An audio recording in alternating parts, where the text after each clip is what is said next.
大家又有期間限定嘅桌遊影片時間啦。咁今日為大家介紹遊戲就係一個 Arcana Lost Rise of New Sovereigns 啊，係咁樣讀啊。咁就係玩一個AI 摧毀咗嘅末日世界，然之後你就要崛起個新勢力啦。咁邊個首先掌權呢個世界嘅人就贏啦。咁呢個 game 之前咧就開箱有拍過嘅，咁自己咧小弟玩咗幾鋪之後咧，發覺呢個 game 都真係幾唔錯啊！咁啊，介紹下啲 game 係玩啲咩啦？咁希望幫到大家。咁每個遊戲咧玩嘅三條樹都唔同嘅。咁呢個例子就係一個文化啦、科學同埋經濟啊。咁亦都係呢隻 game 新手第一次 intro game 推薦嘅嗰三棵樹。咁其實仲有宗教同埋軍事嘅科技樹嘅，咁就喺側邊咧呢度見到。咁就呢兩條科技樹咧，嗰個玩家互動會高啲嘅。咁但係大家有玩桌遊都知道咧，咁啲軍事就會搶人嘢噶嘛。咁所以就極度唔推薦咧，即係唔中意俾人搞嘅人咧，就玩軍事先咯，係咪？咁佢嘅遊戲嘅規則書都有介紹。即係每條線係點樣揀啦？咁你揀咗嗰三個科技樹之後咧，咁每棵樹嘅玩法都有獨特嘅地方嘅。咁譬如軍事就會偷人嘢啦。咁你見到頭先冇用到嘅宗教咧，就可以傳教嚇，咁就變咗你個宗教奴隸啊。咁去做嘢你就益到你咁樣。每次到你回合結束嘅時候，就檢查你有冇做到是但一個勝利條件嘅。如果做到的話咧，就會即刻勝出遊戲噶啦。咁第一個勝利條件咧就係你有30分，咁就你攞到遊戲嘅分數 TP 啊，總共30分就會贏啦。第二個勝利條件咧就係咩咧？咁呢個左邊有個叫做 Influence 影響力嘅。咁你每次完槍之前咧，你都可以選擇去支付物資咧，去增加你影響力嘅。咁你個紅色嗰格咧就係展示你上升落去。下一步嘅影響力要俾嘅資源嘅，咁你升到最頂咧，就會見到個 Win 字嚇，咁就可以贏噶啦。咁第三個勝利條件就係咧，就係亦都呢隻 game 個特別地方就係每一個界別啊，即係文化、科學、經濟呢啲啦，咁同埋每一局都一定有嘅影響力，都有一塊叫 Initiative Tiles 嘅。咁就係咩咧？就係當你喺嗰個界別度嘅時候，已經係玩得好叻啦，已經係呢個世界最 top 嗰個勢力啦。即係譬如假設你玩文化已經最勁嗰個啦 ，OK， 基本上咁你就會攞到呢塊 tiles 嘅 ，OK 要攞走嘅。咁呢塊 tile 本身都會值2分嘅，咁就好似卡坦島咧就搶嘅，即係邊個首先喺嗰個界別最勁咧就會搶走呢塊嘢嘅。咁但係先攞嗰個玩家會着數啲，因為後來嗰個要過咗你啊，先可以搶走呢塊嘢嘅，打和係唔得嘅。咁就係嗰個界別玩得叻就會攞呢 tiles。咁你只要攞到3個或以上嘅呢 tiles之後咧，再攞到個 tiles 上邊所示嘅資源咧，就會係贏 game 噶啦。佢個玩嘅主打就係咧，見到有好多條 track，咁就啲 game 其實係玩科技跑呢啲軌道嘅，跑 track 嘅。咁同埋有少少玩卡咁樣啦。咁個遊戲流程就係有5個 main action 就揀一個做啦。command action 就係俾你用一個勁嘅資源咧，去做一個 extra turn 嘅嘢嘅。咁你有 command 資源先，咁你用 command 資源就可以做 extra turn 啦。之後仲有 card action 就係出卡啦。咁出卡咧，除咗有卡效之外咧，咁就係咧啲卡如果抽得唔靚咧，咁每張卡都係抌咗咧，就換翻個資源翻嚟嘅。咁就係 card action啦。咁之後 free action 就係咧，如果啲卡咧係啲唔係一次性嘅，有啲係永久性嘅卡咧，係會打出嚟咧，擺喺自己面前嘅。咁呢個 free action 就係你可以將你之前打出嚟嘅永恆卡咧，去打還佢，還之佢，咁你就可以用張卡嘅效果啦。咁你原 turn 咧就會打翻直佢 ready 翻。咁就係每一張permanent 卡咧可以用佢上面嘅效果，咁就係 free action。咁右邊呢3個就係資源啦。咁最右嗰個藍色之前提過就係做嗰個 command action 嘅時候咧，就支付嗰 command 資源啦，就喺指主場上面咁多個 action 啦，任意一個去做嘅。因為正常你做個主場 action 咧，你個科技要升到嗰度先得嘅。即係譬如假設咧，我想做呢個 level 3呢個科技 level 3招技咁樣，咁你要升到呢招技先得嘅。咁但係咧，呢個 command resource 嘅 command action 咧，你可以無視嘅規則啊，只要支付嗰個等於 level 嘅 command resources， 譬如假設你想用個 level 3嘅技啦，咁你就支付3個 command resources 咧就可以揀去用噶啦。咁當然上面嗰啲 action 上面嘅 cost 你都要照俾啦。咁就係 command resources 啦。咁另外兩個 resources 咧就係一紫色同綠色啊。咁你就係透過於 main action 咧有個 collect 資源嘅 action 去攞嘅。咁你可以起更加多嘅經濟嗰啲經濟站啦，或者文化站咧，去令到佢攞得多資源嘅。亦都係透過咧下邊呢個 main action 咧，就係咧去派啲人去研究啲科技啊。咁就係升級呢個 game 就係好成日升級嘅。咁就你每升嘅時候就支付所示嘅費用啦。研究 level 2嘅就3粒紫色資源，研究 level 3咧就會俾4粒紫色，再加2粒綠色資源。咁就可以派一個人咧出去咧去點個招科技嘅。咁你派嘅時候就可以揀究竟係上邊嗰條啊，定下邊嗰條環行嘅功能咧去出嚟嘅。譬如我揀上面嗰條啦，咁就拎最左嗰個派落去你個科技樹嗰度嘅。咁譬如我試想研究文化嘅技能嘅，咁我就把一個任意個 level 2嘅技度啦。因為咧每人咧一開始咧都會送咗個 level 1技俾你啊。見到個人咧擺上面係標示呢件事嘅。咁見到可以行左或者行右嘅，咁我就譬如假設我研發左邊個招技啦，就會擺個人出嚟啊。OK， 咁依一個動作咧，除咗你 activate 咗啊，你激活咗咧依招技之外啦，咁亦都影響咗你個收資源個 action 咧，因為你開咗個人位出嚟嘛，咁你可以見到個資源嗰個 icon 會多咗，咁你以後做於 action 咧，去收資源嘅時候會收多啲啊。咁呢啲好老土嘅桌遊機制啦。咁但係咧 level 3嘅就唔同嘅 ，level 3就係咧，譬如我升咗左邊啦，我見到左邊嘅 level 2咧就只可以掂到最左嗰兩個 level 3嘅啫。咁而最右 level 3咧，其實係就嗰條線咧就畫唔到佢個我而家招技度嘅。咁有啲係啲備用嘅人啦，無限次發動嘅；有啲咧就係咧 active 嘅，咁就係你每次踢着個 action 就喺做嘅。咁就係其中一個 main action 咧就係用呢個 tick 呢度，咁就同 command action 類似啊，先講過。咁但係呢個就要揀一個你已經點咗嘅技嘅人咧，撳着佢做嘢咁樣樣嘅，咁就係呢個 take action 咁就係呢個玩升科技啦，佢踢着呢啲 action 去做嗰個 combo 攞分嘅方法。因為出面 action 咧就可能有啲係會攞資源啦，有啲係會攞 in game 分嘅。咁呢 in game 分咧就會有啲條件嘅，即係譬如文化呢條樹咧，就係你要起啲文化嘅紀念碑出嚟每玩家玩文化就有條文化嘅紀念碑check 嘅，咁你就要俾費用咧去起啲紀念碑出嚟，咁起得越多咧就越多分咁樣啦。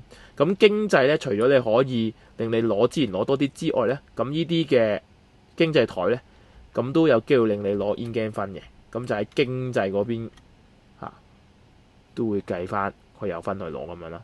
咁個玩法其實個規則唔算話好複雜嘅，佢見到都好易理解咁就幾個 action 每次到你就揀一個做咁樣玩到有人贏為止。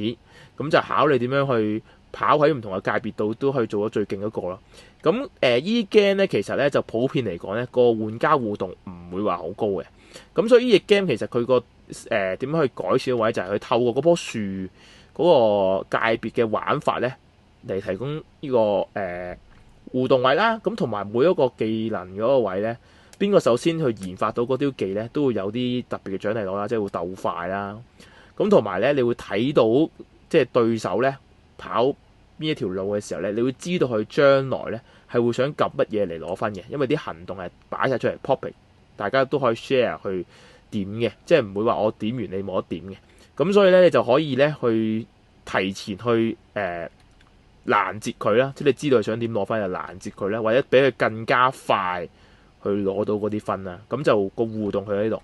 咁我自己玩落咧就覺得咧的而且確，即係呢個 recommend 呢三條線呢個 culture science 同 econ 咁尤其是呢個 econ 同 science 即係呢個經濟同埋科學咧，係即係比較自閉啲之外啦。咁就另外嗰三條就會互動高啲嘅，即係嗰啲搶位偷嘢即係控制你揀邊個玩家去控制佢做奴隸即係個宗教之外咧，咁呢啲經濟同科學咧就比較自閉咁但係呢個說明書都有提及咧，叫你呢個係一個煙草 game，咁但係唔係個人玩桌遊咧都想要咁高互動性嘅。咁你就自己去揀啦。咁呢個位有少少似活啦，咁亦都呢隻 game 個特色咯，即係你每個 game 咧，即係玩嗰啲樹唔同啦，咁同埋啲樹咧佢呢啲呢啲科技嘅 tile 咧都係隨機出嚟嘅，即係每次條走法都唔同嘅。咁再加上咧，呢三棵樹咧見到中間係 A、B、C 嘅，咁就係代表係科技樹 A、B 定係 C 嗰三個位置係唔同咧，隨機抽出嚟到唔同咧，都會影響隻 game 嘅嚇。咁再加呢隻 game 咧，每次你開發嘅人嘅時候咧，都會喺嗰個棵樹嘅啲 action 卡你會抽牌嘅。因為 game 唔會自動抽牌，你冇聽我講有抽牌啊嘛。咁就係你升嗰招技嘅時候，即係你每次升技咧，先至可以抽牌，就 which is 就好少抽牌機會嘅。咁就透過少少嘅卡牌有啲運氣啊。每棵樹嘅配置唔同啦，同埋呢隻 game 個玩家做嗰啲 action 嘅互動位會爭嘢啦，就做呢個可變性同埋個重玩性嘅。咁你淨係呢隻 game 嗰個每次玩唔同樹咁樣砌呢啲 check 落去咧，咁已經係足夠咧係新穎嘅。玩咁多桌遊之後咧，你會覺得即係你好想玩一啲感覺比較新少少，即係唔好來來去去都係嗰啲嘅遊戲咯。咁呢隻 game 我覺得就會俾到你呢個感覺啦。咁所以就呢隻 game 我就個人幾喜歡。咁但係個主題性你話貼唔貼近咧？咁老實講咧，呢隻 game 我覺得就即係佢想做到有啲主題嘅，即係譬如假設佢即係經濟就會攞到啲錢啊，咁文化就係會 copy 人哋嗰啲技啦，少少似想嚇，其實就唔係啊，佢做唔到啦。即係宗教就係傳教，令到人哋咧變成你個奴隸啦。咁宗教兩條 check 嘅，即係你可以派啲祭司落人哋度嚇，咁佢鬥多咯。即係如果佢個宗教 check 上面咧有3粒藍色玩家嘅祭司，咁佢就會藍色玩家係奴隸啦。咁你就可以用叫個奴隸幫佢益你咯，即係啲咁嘅嘢。個奴隸做嘢嘅時候咧，會益到你啊咁樣。咁軍事又唔使講啦，有個戰鬥力啦。咁就你可以用啲卡啊或者 action 咧去攻擊拆低過你戰力嘅人啦，或者係你用你嘅戰力咧直接去揀任呢個其他玩家去拆佢啲嘢啦，然之後攞分咁樣，就係偷嘢啦。咁就呢啲咁個主題性佢有嘗試去貼嘅，但係你話玩嘅時候會唔會做到咧？咁同埋之前我開箱都有講過啦，啲卡幾有誠意嘅，即係有晒卡名嗰啲裝備啊、建築物有晒嘅圖啊，好有誠意嘅整得。佢啲卡我都有嘗試啲卡名卡我都有嘗試貼個主題啦，跟翻張卡上面嘅嘢。咁但係玩嘅時候其實你就唔會話好留意去望到嘅咁所以你如果你話好追求一隻好貼主題嘅 game 咧，咁呢隻未必可能會啱你口味。呢隻 game 值唔值玩咧？我覺得係值得玩嘅，即係你可以，即係好，我係非常之建議你值得玩一次去試下咯咁但係就唔係話一隻神 game 咧，就個個都一定啱玩咧，好難嘅神 game，即係唔係隻隻都神 game 嘅。OK 咁就，但係我自己又覺得幾中意呢隻 game，就個位就係因為佢幾特別啦，玩嘅時候幾特別咁但係唔好處嘅位就係咩咧？就好明顯就係個 set game 好麻煩啊！即係你每次又要抽個3棵樹然之後咧呢啲 tile 咧開啦，又嘥咗時間啦。因為你諗下啲嘢全部咧分好多個袋擺啊嘛，你拎下出嚟咁樣要砌翻啊。咁呢個就無可避免嘅，因為你呢啲可變式設置嘅遊戲咧，呢啲咁你就一定係你連個 player block 咧都分每次都砌唔同 check 上去。咁你玩軍事就砌個軍事 check 文化砌文化 check 宗教砌宗教 check 咁樣咁你就係有啲麻煩嘅，即係你又每次條 check 咧擺完之後，你要砌翻滿晒啲嘅米寶上去咁樣咯咁呢個係缺點嚟嘅咁然之後咧就都啱啱提到就係有個優點咧都唔記得講嘅，就係喺個資源度咧，咁你見到佢就唔係用 token 去做嘅，即係唔係用啲資源米寶嘅，佢用呢個跑車方法跑啦，咁就慳咗啲 component 啦。咁但係好處就係咧，見到呢個數字係最多9嘅啫嘛，因為佢啲日本 game 咧唔想整咁大盒個 board 都唔想整到咁大塊。咁但係咧個資源上係19，咁點算咧？佢就實物咧就做個 flip 嗰個呢個條柱嘅玩法。你如果 fit 咗係加10嘅，見到咁再你升到9嘅時候 fit 個木米寶呢條柱咧，就重新再跑過，就做到個上限19。咁我好欣賞呢個設計咯。咁其實都有啲桌遊都有咁樣做嘅，有印象中，但係就真係唔係好多咯。咁我就覺得呢個設計就好好嘅同埋有時你數粒粒咧，即係你數自己幾錢有幾多食物嗰啲咧，咁都煩煩地嘅。咁呢啲咁嘅簡單跑 check 都係好事嚟嘅。咁同埋都想提就係個呢 game 嗰個，即係初我想即係我買嘅 game 咧，個原因就係因為嗰啲 art 啦，譬如有啲畫之外咧，見到啲 layout 咧、啲 interface 咧、啲框啊，其實咧都真係整得幾靚嘅嚇，見到咁實物都係咁樣樣嘅嚇，咁呢個都係讚嘅。咁但係遺憾地咧，你見到呢個電腦嘅模型就整得靚啫，咁但係遺憾到實物咧，你可以睇翻個開箱片啊。咁就個 component 咧，個出廠個 component 個質素咧，就即係唔以日本 game 嚟講就唔合格嘅，我覺得嚇。咁但係以而家眾籌 game 水平啊，其他一般 game 水平嚟講就其實都可以叫合格嘅，係啊。咁但係就如果你話高要求日本 game 水平咧，咁其實啲 game 個水平達唔到，因為啲波係會彎彎地嘅，少少彎嚇。咁主要就係嗰個呢啲啦，即係你啲玩家下邊呢啲 check 咧，啲長呢啲 check 就彎嚇。咁但係就唔係彎到好大鑊咁咯，少少彎咯嚇，你可以咬翻直佢嘅 OK 少少咯，所以就可以合格。有啲 game 唔係，有啲 game 彎到咧你咬唔直佢。呢個Eternal Lost Rise of New Sovereign 咧，呢個 title game 咧，我就俾一個好評佢嘅，值得玩嘅嚇。咁大家有機會咧就可以試一試佢啦。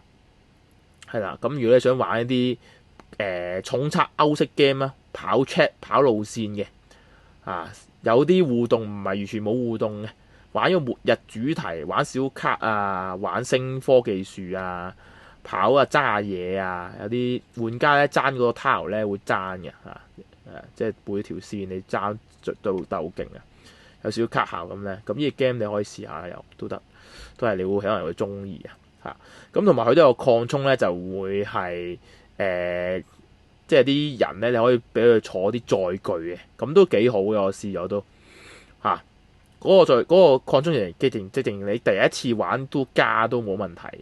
咁仲有一個擴充就係戰役啦，campaign 擴充，咁我就冇試到嘅咁我就冇咩興趣嘅，即係啲戰役 game 就好難開嘅，咁我就冇試。咁如果有觀眾試咗，即係有買到呢個戰役擴充啦試玩咗好玩定唔好玩咧，咁都可以歡迎下邊留言話俾我聽介紹俾其他觀眾知好唔好玩咁就今日呢個遊戲介紹影片啦。咁如果覺得呢個影片咧幫咗更加了解嘅 game 係玩咩咁樣咧，咁記住 like and share 啦。咁如果想睇緊相關長影片咧，記住 subscribe 我哋期間嘅 YouTube channel 嘅。咁下條影片再見啦，我係期間限定單人2，再見，拜拜。